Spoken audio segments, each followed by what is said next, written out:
Baik, bismillahirrahmanirrahim. Assalamualaikum warahmatullahi wabarakatuh. Anak-anakku sekalian, mahasiswa Fakultas Ekonomi dan Bisnis Islam, Prodi Ekonomi Syariah. Syukur alhamdulillah hari ini kita bisa ketemu meskipun secara virtual untuk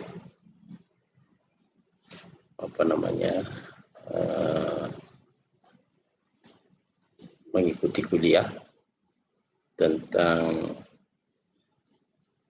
sistem ekonomi yang ada di dunia, ya, paling tidak begitu. Jadi kita akan membahas tentang sistem ekonomi yang ada atau yang pernah ada di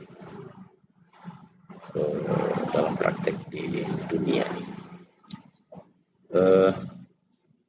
Saya akan coba menampilkan materi, terus nanti kita bisa sama-sama pelajari atau lihat. Anak-anak sekalian,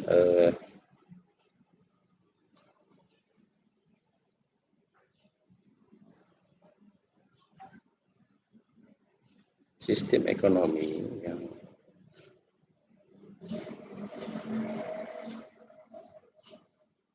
pengertiannya adalah sekumpulan komponen atau unsur-unsur yang terdiri atas unit-unit atau agen-agen ekonomi serta lembaga-lembaga ekonomi yang bukan saja saling berhubungan atau berinteraksi, melainkan juga sampai pada tingkat tertentu saling menopang dan mempengaruhi. Ini menurut Gregory Grossman 1984. Kemudian ada beberapa sistem ekonomi yang dikenal, atau setidaknya dalam kajian buku teori itu diklasifikasi. Yang pertama sistem ekonomi tradisional, yaitu sistem ekonomi tradisional. Ini adalah sistem ekonomi di mana organisasi kehidupan ekonomi dijalankan menurut kebiasaan tradisi masyarakat secara turun-temurun dengan mengandalkan faktor produksi apa adanya.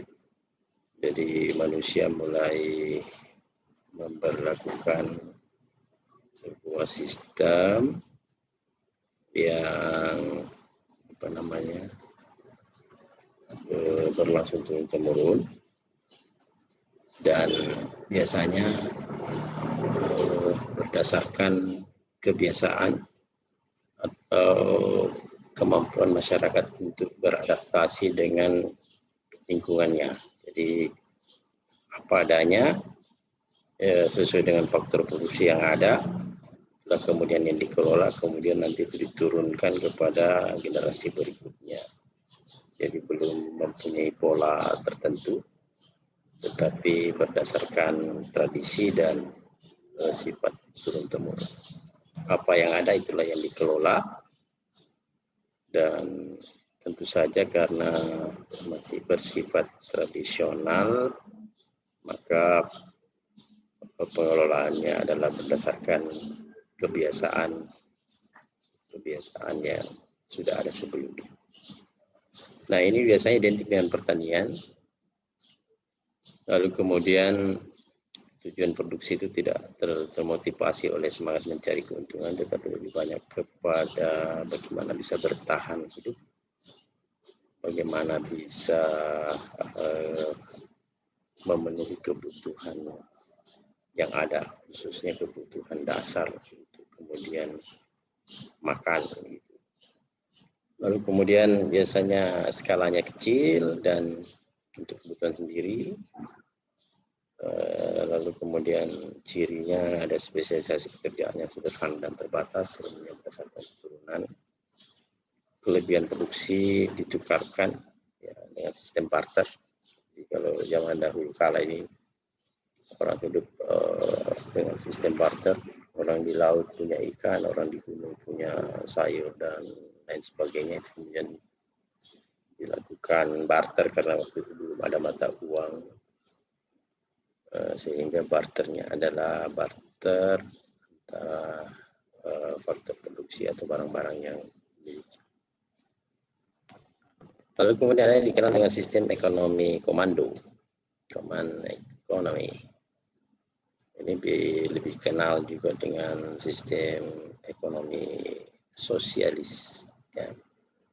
Ini sistem ekonomi yang bersifat komando ini adalah sistem ekonomi terpusat, di mana sistem ekonomi ini pemerintah memegang peranan paling penting atau dominan dalam pengaturan kegiatan ekonomi. Dominasi dilakukan melalui pembatasan-pembatasan terhadap kegiatan ekonomi yang dilakukan oleh anggota masyarakat, dan hampir sepenuhnya, atau kalau boleh dibilang sepenuhnya, dikendalikan oleh pemerintah. Umumnya ini aliran yang berideologi, negara yang memiliki ideologi sosialisme, marxisme, dan atau komunisme. Yes. Kalau kita mau lihat contoh yang ekstrim, sistem ekonomi sosialisme ini seperti yang ada di Korea Utara. Jadi ideologi sosialisme itu, ya, selain ideologi pemerintah, ideologi bertata negara, juga masuk ke dalam sistem ekonomi. Ya, sebagaimana kita lihat misalnya di Korea Utara itu, pemerintah memegang peranan yang sangat penting atau sangat besar. Bahkan di Korea Utara itu model rambut orang saja itu diatur sama pemerintah. Masyarakat tidak memiliki hak penuh atas tanah. Tidak ada hak milik. Semuanya punya pemerintah. Di Korea Utara itu bahkan siaran TV-nya pun diatur. Ini siaran TV yang boleh, ini radio yang boleh, ini kegiatan yang boleh, semua diatur oleh pemerintah. Nah, ketika dibawa ke dalam sistem ekonomi, maka sistem ekonomi sosialis itu tidak mengakui adanya hak milik dari masyarakat. Tidak ada hak individu, tetapi yang ada itu adalah semuanya punya pemerintah. Rakyat berusaha, tetapi pemerintah yang punya, dan pemerintah yang kemudian mendistribusikannya pada masyarakat. Jadi itu kira-kira cirinya. Meskipun dalam praktek sudah jarang, ya. Mungkin ya itulah saya kasih contoh tadi Korea Utara, dan mungkin ada beberapa negara lain yang masih mempraktekkan sistem ekonomi ataupun bertata negara secara sosialis itu sudah kurang secara ekstrim, tetapi dalam praktek sebenarnya masih ada juga, ya, seperti China. China itu adalah negara yang memiliki ideologi komunisme atau sosialisme, tapi mereka melakukan liberalisasi pada sistem ekonominya. Contoh lagi Rusia. Rusia itu adalah negara dengan ideologi sosialisme, tetapi dalam ekonominya mereka melakukan perubahan-perubahan. Jadi tidak lagi berideologi sosialis pada sistem ekonominya, tetapi negaranya tetap diatur dengan negara sosialis atau ideologi sosialisme atau komunisme. Sehingga dalam berekonomi mereka sudah cenderung relatif liberal. Nanti kita lihat apa perbedaan antara sistem ekonomi sosialisme dan sistem ekonomi liberal. Nah, kemudian di sistem ekonomi komando ini atau sosialis ini, mereka menolak mekanisme pasar. Jadi semuanya diatur, ya, tidak menyerahkan kepada pasar. Kemudian berpaham bahwa manusia dalam hal yang sangat materialistis, bahagia jika materinya terpenuhi. Jadi semuanya diatur oleh pemerintah, dibagi oleh pemerintah, Dan tetapi di sisi lain ini pernah diterapkan pada RRC, pada zaman Mao Zedong ini gagal memberikan kemakmuran karena kebanyakan masyarakat itu cenderung tidak mau bekerja keras karena bukan punyanya. Jadi rakyat meskipun menghasilkan banyak itu diambil semua oleh negara, sehingga cenderung mereka tidak mau terlalu bersusah payah, tidak punya motivasi untuk kemudian menjadi bekerja lebih keras karena hasilnya juga tidak mereka bisa nikmati. Karena itu semua adalah hak negara. Sehingga itulah sebabnya Cina melakukan perubahan-perubahan atau revolusi sebenarnya. Jadi dianggap sebagai revolusi, perubahan besar pada sistem ekonominya menuju ke sistem ekonomi yang sedikit atau cenderung sudah liberal. Di Rusia juga seperti itu. Ciri sistem ekonomi komando atau sosialis itu tidak ada konglomerat. Tidak ada orang yang kaya berlebihan dan tidak ada orang yang miskin berlebihan. Hampir semua sama. Jadi di satu sisi sebenarnya bagus juga. Bagus dalam artian bahwa tidak ada jurang atau gap yang besar sekali. Karena semua akan menikmati karena pemerintah yang atur. Tapi selain itu, negatifnya adalah bahwa masyarakat menjadi cenderung tidak mau bekerja secara ekstra. Ya, jadi kurang motivasi lah kira-kira begitu. Nah ini itulah sebabnya di akhir tahun 1980-an sistem komando ini mengalami keruntuhan. Keruntuhan dalam artian itu banyak negara yang sebenarnya sebagai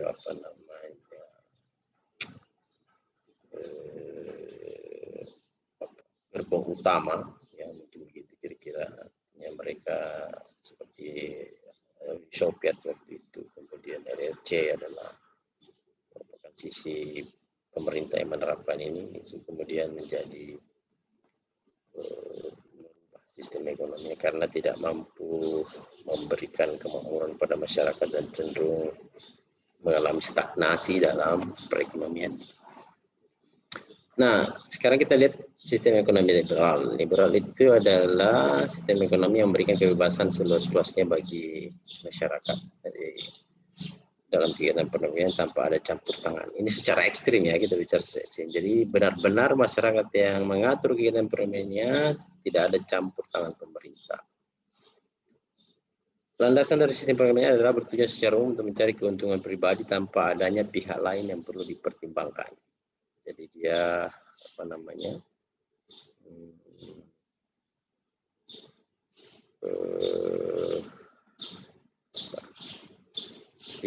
jadi cenderung individualistis, ya. Jadi silakan masyarakat bekerja, mengatur dirinya, memperkaya dirinya, kemudian nanti akan ada mekanisme pasar yang membuat keseimbangan tertentu. Itu kelebihannya, setiap orang memiliki kebebasan, punya hak untuk memiliki kekayaan dan sumber daya produksi atau tidak dibatasi.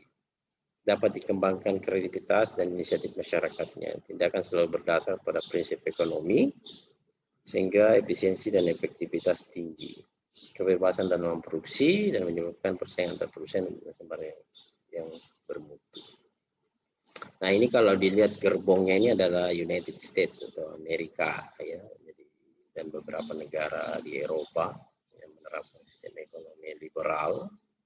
Sehingga tadi kita lihat cirinya, kalau di negara sosialisme itu tidak ada konglomerat, justru sebaliknya kalau di negara yang menggunakan sistem ekonomi liberal itu lahir konglomerat orang-orang kaya, super kaya, dan ada juga masyarakatnya yang super miskin. Jadi kalau di negara sosialis itu cenderung kehidupan masyarakat sama, kalau negara liberal itu bisa jadi terjadi gap yang besar, ada yang sangat kaya dan ada yang sangat miskin. Nah kekurangannya ini tadi, bahwa kalau kebebasan pasar itu bisa menyebabkan persaingan untuk merebut pasar, jadi bisa saja muncul persaingan tidak sehat, ada konglomerasi, mengancam pengusaha yang lemah, dan mendorong ini tadi semakin terlihatnya kesenjangan antara golongan ekonomi kuat dan ekonomi yang kurang. Nah, ini secara ekstrim ya, secara ekstrim. Perekonomian mudah. Nah, tapi secara praktek sebenarnya hampir sudah tidak ada negara yang secara ekstrim menerapkan. Negara-negara yang menerapkan sistem ekonomi liberal sekalipun itu sudah melakukan intervensi-intervensi dalam kehidupan masyarakat. Cirinya sebenarnya secara ekstrim sistem ekonomi liberal itu tidak ada intervensi pemerintah dalam kegiatan perekonomian. Tapi dalam praktek sekarang, negara-negara yang awalnya memang memperkenalkan sistem ini juga sudah mulai masuk ke dalam intervensi kegiatan-kegiatan perekonomian, meskipun kadarnya tidak sebesar atau seperti sistem ekonomi yang komando atau liberal atau sosialis. Nah, kemudian ada juga sistem ekonomi campuran, ya. Ini di mana pemerintah juga memberi kebebasan, tetapi juga berusaha, tapi juga ada intervensi atau ada upaya untuk menghindari penguasaan secara penuh dari kelompok masyarakat pada sumber daya ekonomi. Baik, lalu kelebihannya diakui hak individu, penetapan harga dalam perekonomian akan terkendali, sistem ekonomi untuk kepentingan masyarakat, terdapat kebebasan dalam sebuah usaha, kestabilan ekonomi terjamin. Tapi kekurangannya adalah beban pemerintah akan lebih berat dibandingkan dengan sektor swasta. Pihak swasta kurang memaksimalkan keuntungan yang seharusnya didapatkan, tidak ada kejelasan mengenai pengaruh pemerintah pada dalam kegiatan perekonomian, ketimpangan dalam persaingan bisnis dan tidak tepatnya penggunaan sumber daya alam dan manusia. Ya, ini selain punya kelebihan sistem campuran ini juga ternyata ada kekurangan itu. Dan itu tadi. Jadi kadang-kadang ya pemerintah terlalu jauh gitu, terlalu jauh karena tidak batasannya. Jadi bisa saja terlalu campur tangan ke dalam kegiatan perekonomian. Nah, kemudian kalau di Indonesia sistem ekonomi yang dianut adalah sistem ekonomi Pancasila. Adalah sistem ekonomi atau tata ekonomi dari Pancasila yang di dalam terkandung makna demokrasi ekonomi, yaitu kegiatan ekonomi yang dilakukan berdasarkan usaha bersama, berdasarkan kekeluargaan dan kegotong-royongan dan oleh dan untuk rakyat di bawah pimpinan dan pengawasan pemerintah. Jadi sistem ekonomi Pancasila ini lebih kepada mungkin kalau bisa dilihat dibandingkan dengan sistem ekonomi yang sudah dibahas tadi, kira-kira cenderungannya adalah masuk ke dalam sistem ekonomi campuran atau mix system. Lalu ciri-cirinya apa? Peran negara penting tapi tidak dominan, ya kan? Jadi setengah. Ya, sistem ekonomi tidak dominasi oleh modal dan tidak dominasi juga oleh buruh. Jadi, masyarakat mengambil peran penting, negara menguasai air, bumi dan kekayaan yang terkandung dalamnya. Nah, kalau kita bahas sendiri, Islam sebenarnya berada di mana?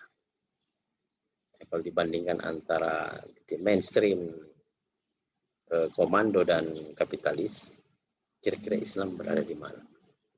Islam, kalau kita lihat, ciri sistem ekonomi sosialis itu adalah tidak mengakui kepemilikan hak rakyat. Semuanya dimiliki negara.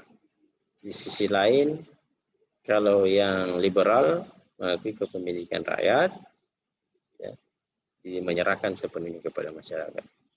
Nah, Islam sebenarnya mengakui kepemilikan rakyat, tetapi ada juga hak pemerintah di situ. Ada yang diatur oleh pemerintah. Jadi kira-kira kalau Islam itu berada di tengah lah,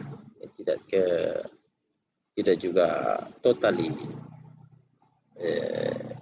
sosialis, tapi tidak juga totally kapitalis. Kemudian sistem ekonomi sosialis pemerintah bisa intervensi penuh. Kalau yang liberal ekstrem tidak ada intervensi pemerintah. Kalau Islam secara value atau praktek yang sudah pernah dicontohkan oleh Rasulullah dan Khulafaur Rasyidin, ada peran pemerintah di sana, tetapi juga memberikan ruang kepada masyarakat untuk kemudian mengatur dirinya.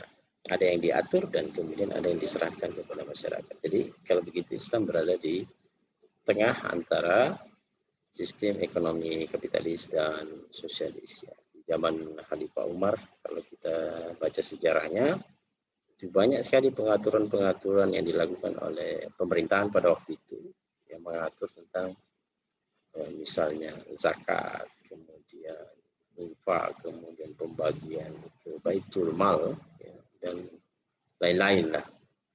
Jadi ada di situ peran atau intervensi pemerintah terhadap hal dalam kegiatan ekonomi. Kira-kira bagaimana sistem ekonomi yang baik ya? Pertama harus punya daya tahan ya, daya tahan yang baik. Tidak mudah rubuh, tidak mudah goyang, kemudian bisa beradaptasi secara cepat. Ya, di sini ada kepastian jangka pendek, jangka panjang, kemudian ada prestasi, bisa memberikan kemakmuran, bisa memberikan pertumbuhan, bisa memberikan produktivitas, bisa memberdayakan. Kemudian selain itu terpeliharanya lingkungan. Ya, jadi apapun sebenarnya itu sistem ekonomi itu atau kegiatan ekonomi tujuannya cuma satu sebenarnya, ya, welfare, ya, kesejahteraan. Jadi kesejahteraanlah tujuan dari adanya sebuah sistem ekonomi. Kesejahteraan itu tidak hanya diukur, kalau kita tidak hanya mengukurnya hanya dari sisi yang physically, ya money misalnya, atau hanya kesejahteraan secara material, tetapi kesejahteraan itu melihat dari aspek yang non material, ya, kebahagiaan, ya ketenangan, ya kesalehan. Jadi sebenarnya itu semua tujuannya itu. Jadi tidak akan keluar dari bagaimana membangun masyarakat yang sejahtera. Sistem ekonomi apapun yang digunakan, sebenarnya tujuannya semua itu. Jadi sebenarnya semuanya baik. Sekarang manusia ya ini mengalami perkembangan yang luar biasa, penyesuaian yang luar biasa dari tadinya sistem tradisional, kemudian diperkenalkan sistem ekonomi liberal, kemudian lahir lagi sistem ekonomi. Ada juga sistem ekonomi sosialis, ya, ada juga sistem ekonomi Pancasila, ada juga yang sistem ekonomi campuran, ada juga yang menganggap bahwa dia menggunakan sistem ekonomi Islam. Tujuannya sebenarnya sama, yaitu welfare, ya, kesejahteraan masyarakat. Dan kira-kira begitu yang mungkin bisa saya sampaikan. Mudah-mudahan ini ada sedikit tambahan informasi atau wawasan kepada anak-anakku sekalian, dan mudah-mudahan ini bisa memotivasi anak-anak untuk kemudian belajar lebih dalam atau mengkaji lebih dalam tentang sistem ekonomi yang sudah pernah ada di muka dunia, dan kemudian sistem ekonomi seperti apa sebenarnya yang akan lebih baik untuk itu tadi, tujuan kesejahteraan. Karena ini adalah sebuah proses yang tidak berhenti ya sekalian, akan lahir sebuah sistem ekonomi yang mungkin nanti akan lebih baik daripada yang sudah ada, dari yang sudah kita lihat. Sebagaimana kita lihat juga dalam contoh yang ada pada zaman Rasulullah dan kemudian Khulafaur Rasyidin, itu mengalami perkembangan. Jadi ada hal-hal yang diatur oleh Rasulullah kemudian ditambahkan pada zaman Khalifah Abu Bakar, kemudian paling banyak itu di zaman ya Umar itu Umar bin Khattab radhiyallahu anhu, itu banyak sekali perubahan yang pada waktu itu sebenarnya menimbulkan kontroversi karena banyak yang diatur. Lalu juga pada zaman Khalifah Utsman bin Affan itu juga ada tambahan-tambahan kebijakan-kebijakan dan seterusnya. Ya, jadi kira-kira itu sebagai pengantar anak sekalian untuk kemudian lebih memperdalam tentang sistem ekonomi nanti selanjutnya akan dilanjutkan oleh Bapak dosen yang lain, Pak Ikram nanti akan lanjut tentang materi yang kedua. Terima kasih. Mohon maaf atas segala kekurangan. Doa saya semoga anak sekalian sehat selalu, bahagia, dan mendapat berkah dalam kehidupan. Terima kasih. Assalamualaikum warahmatullahi wabarakatuh.